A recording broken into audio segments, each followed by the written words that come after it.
لو عايز ربنا يستجيب لك دعائك ما تضيعش الفيديو ده من ايديك، عشان هتندم لو ما شفتوش، وخصوصا قبل ما رمضان ما يخلص. سيدنا محمد صلى الله عليه وسلم قال لنا في حديث: ثلاث لا ترد لهم دعوته، الصائم حتى يفطر، والإمام العادل، ودعوة المظلوم. خلينا احنا في الصائم حتى يفطر. ساعة الفطار دي اللي الناس كلها بتكون مشغولة فيها بالأكل، وهي دي ساعة الاستجابة. فمش وانتي واقفة وسط الأكل تقولي يا رب أنا عايزة أنجح، يا رب وفقني. لا طبعا، فين الخشوع؟ تعملي ايه بقى؟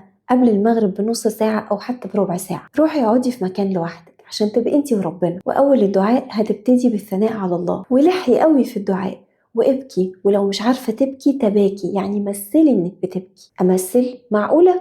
ايوه، لما هتمثلي انك بتبكي هتتأثري بجد وهتبكي بجد. ربنا بيحب العبد اللي بيتذلل ليه وبيلح عليه في الدعاء. واهم حاجة في الوصفة دي انك تكوني واثقة في الإجابة. ربنا قال: انا عند ظن عبدي بيه، يعني لو ظنيت في ربنا انه هيتقبل دعائك هيتقبله. وبس كده، ما تنساش تعمل شير للفيديو عشان تنفع غيرك.